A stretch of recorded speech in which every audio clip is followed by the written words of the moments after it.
El Anacronópete, de Enrique Gaspar. Ilustraciones de Francesc Gómez Soler. Capítulo 14. Un huésped inesperado. Triste, como la misma noche triste de Hernán Cortés en la víspera de la batalla de Otumba, fue la pasada a bordo del Anacronópete por los expedicionarios. Clara, la más digna de compasión sin duda, no hacía sino llorar y preguntarse, en su situación desesperada, qué delito había cometido para ser directa o indirectamente la víctima expiatoria de todos los caprichos del destino inexorable. El tutor protestaba de su buena fe en las circunstancias presentes, puesto que su plan, al acceder, había sido burlar los designios del emperador emprendiendo la fuga. Pero sus buenos propósitos, que no encerraban más que una mira egoísta, se estrellaban contra una fuerza mayor que los reducía a la inmovilidad contra todas las previsiones de sus cálculos científicos. Una solución de continuidad no es la causa de la paralización, puesto que las corrientes circulan sin impedimento, decía el sabio fundándose en las observaciones que él y su amigo habían hecho repetidas veces en el vehículo y sin sospechar que Benjamín pudiera hacerle traición. «¿Me juego la cabeza de usted?», argüía Juana a su señor, «a que si llevamos a un herrero chino nos dice enseguida en qué consiste la atascadura del carro. Vaya, que han quedado ustedes lucidos delante de su majestad. Alumbre usted su inteligencia, hombre, ya que, según le ha probado a usted el emperador, lleva usted una fábrica de gas en su persona». Don Sidulfo miraba a su amigo en demanda de consejo, pero Benjamín permanecía mudo como todo el que tiene sobre su conciencia algún delito de que no se arrepiente y cuya responsabilidad procura eludir con el silencio. Y en efecto, la culpa de aquella situación era exclusivamente del políglota. Verdad es que él ignoraba los proyectos de Hienty sobre la parte masculina de la tripulación y confiaba en que un subterfugio cualquiera restituiría a Clara al Anacronópete a fin de escapar apenas terminase la ceremonia. Pero la ciencia es tan egoísta que todo lo juzga anima vili cuando se trata de un experimento, y la idea de perder el secreto de la inmortalidad, si abandonaban la China del siglo III, podía más en él que las contingencias a que, si se quedaban, exponía a sus compañeros de infortunio. Así es que, entrando el primero en el Anacronópete, como hemos visto, colocó capciosamente una jícara de porcelana entre los conductores del fluido y el volante, con cuyo aislador, perdida la corriente eléctrica, el aparato dejaba de funcionar. Cada vez que don Sidulfo, sin sospechar la asechanza de su correligionario, verificaba con él un reconocimiento, Benjamín, afectando oficiosidad, se adelantaba y escabullía el pocillo con un hábil escamoteo, volviéndolo a ingerir en cuanto el sabio, convencido de que no había ningún obstáculo, pasaba adelante para poner en actividad el mecanismo.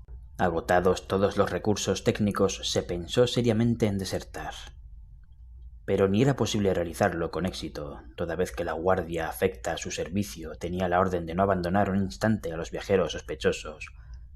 Ni aun suponiendo posible la evasión, mejoraban su precaria suerte, pues advirtiendo su ausencia, poco habían de tardar en dar alcance a los fugitivos. Además, existía otra razón poderosa para oponerse, y era que no podían abandonar el Anacronópete sin correr el riesgo de permanecer indefinidamente a más de 1600 años de distancia de su edad, cosa que hubiera sonreído a don Sidulfo si las circunstancias locales le hubieran permitido realizar su desideratum de imponer a la pupila su conyugal yugo. Tomóse, pues, la resolución de esperar a que la providencia les enviara con la luz del nuevo día algún rayo de esperanza, y rendidos por la fatiga se recostaron en sus lechos. La noche fue larga como de dolor. Cada cuarto de hora el grito de los centinelas cortaba la monotonía del silencio interrumpido, además a intervalos por unos golpes secos como los que da el martillo sobre el clavo. El ruido parecía subir de la cala y, temiendo alguna invasión de los celestiales, don Sidulfo y Benjamín bajaron a la bodega. Pero aunque permanecieron allí más de 15 minutos, no volvieron a oír los martillazos que, no obstante, se reprodujeron apenas restituidos a sus habitaciones. «Es por este otro lado, sin duda», exclamó Benjamín. Sí, interpuso el sabio, algún arco de triunfo que nos preparan. Y absortos en sus pensamientos, quedáronse ambos aguardando la aurora que no tardó en venirlos a saludar con una sonrisa que parecía feliz augurio de esperanza. Pero el día, sin detenerse en su carrera, seguía su curso no sólo desprovisto de todo medio de salvación, sino devorando en cada minuto una ilusión de los viajeros. Al anochecer expiraba el plazo de las 48 horas prescrito por la ley para el luto nacional, y acto continuo la nueva emperatriz debía dirigirse al Yamen a compartir el trono con el soberano. Desde muy temprano fue visitado el anacronópete por la servidumbre de Hienti que, con opíparos manjares, ricos presentes y trajes de boda a la usanza china para todos los expedicionarios, estaba presidida por King Seng, maestro de ceremonias de la corte y joven simpático, de gallarda apostura, a quien todos otorgaron una preferencia espontánea, no sé si por el sello de tristeza que llevaba en el semblante o por las atenciones que guardaba a los cautivos. Por fin, al declinar la tarde, llegaron las esclavas y los eunucos encargados de vestir y aderezar el tocado, así de la contrayente como de su séquito, lo que quería decir que la hora había sonado de abandonar toda esperanza. La desesperación, último baluarte del impotente, se apoderó de los expedicionarios. Clara y Juanita, abrazadas en un rincón, se resistían heroicamente a entregar sus cuerpos a aquel para ellas fúnebre atavío. Don Sidulfo, con los ojos extraviados, incitaba a su amigo a que protestase de aquella violencia en el idioma de Confucio, como él lo hacía en el más enérgico aragonés. Benjamín, sin arrepentirse de lo hecho, empezaba a experimentar cierta compasión por sus correligionarios, y todo era lamentos, confusión y desorden cuando el maestro de ceremonias, mandando salir del laboratorio a la servidumbre y tomando aparte a los viajeros: «Desgraciados», les dijo, «no temáis, yo os salvaré». Júzguese de la sorpresa y de la alegría de los cuatro ante las palabras de King Seng, cuya traducción les iba haciendo Benjamín. Clara le estrechaba las manos, don Sidulfo le daba las gracias en latín por si las humanidades habían llegado hasta el celeste imperio, y Juanita le largó un abrazo a la usanza de Pinto que casi lo derriba. «Silencio, imprudentes», prosiguió el ángel tutelar de los desahuciados.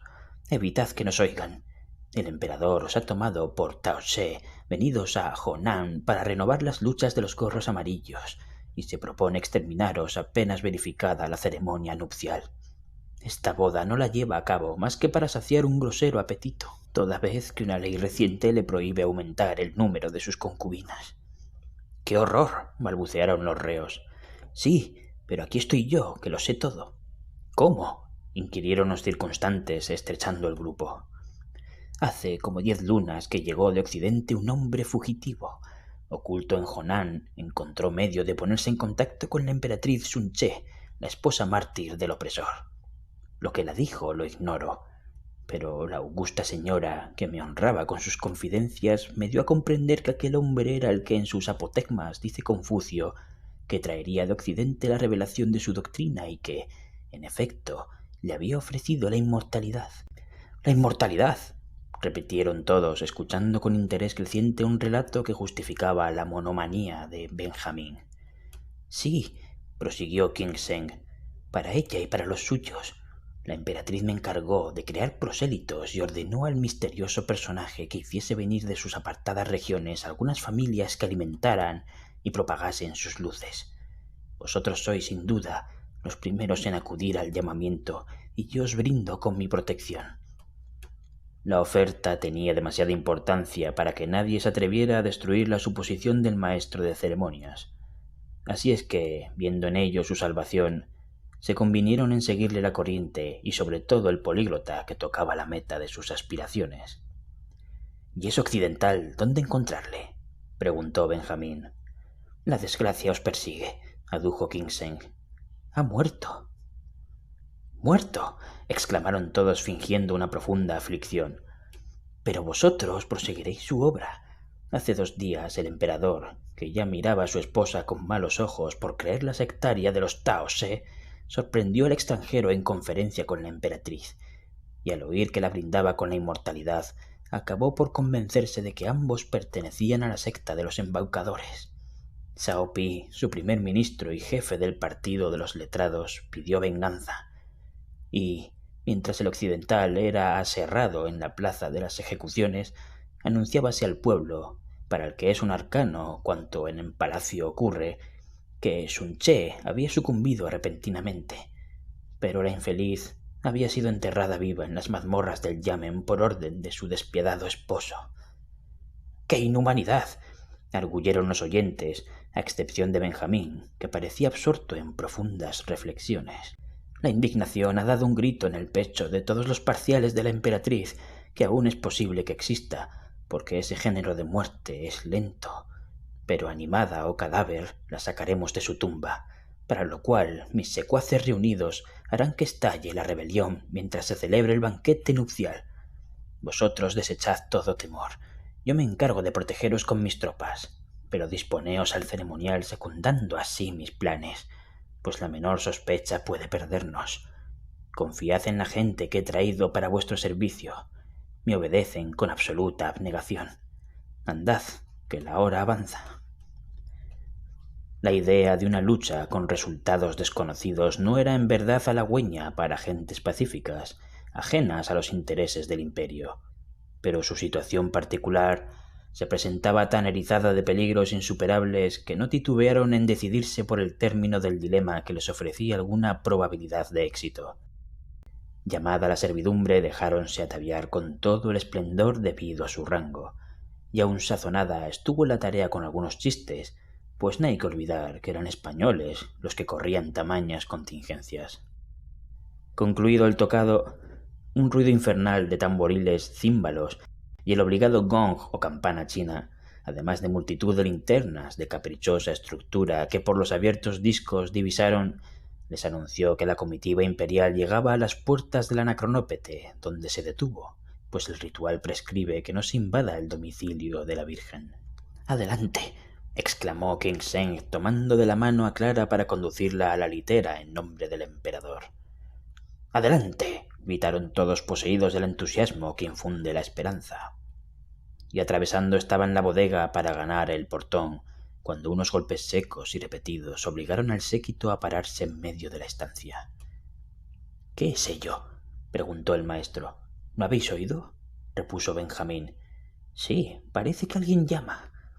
Y como todos prestasen atención, los golpes se reprodujeron con mayor insistencia. «¿No advertís?», hizo notar Clara. «Resuenan por este lado». «En la caja», añadió Juanita, consultando con los ojos al anticuario. «¿Cómo? ¿En la de la momia?», balbuceó don Sidulfo, tan asombrado como sus compañeros. En esto, Benjamín, que había permanecido en la actitud de la meditación. «Sí, eso es», articuló dándose un golpe en la frente. «¿El qué?», prorrumpieron todos en coro. «Que retrogradando hemos llegado al periodo en que la emperatriz aún vivía, si bien enterrada, y mi momia no es sino la desgraciada consorte del emperador Hientí». Y dirigiéndose estaba ya al sarcófago, cuando un nuevo golpe más formidable que los otros hizo saltar los goznes de la caja, y una hermosa mujer, en toda la lozanía de la juventud, salió de aquel lecho de muerte. «¡Sun Che!», gritaron todos los chinos reconociéndola y prosternándose ante la maravillosa aparición. «¡La emperatriz!», repitieron los atónitos expedicionarios. Juanita no decía nada, pero en conciencia empezaba a sospechar que los sabios no eran tan estúpidos como ella se figuraba.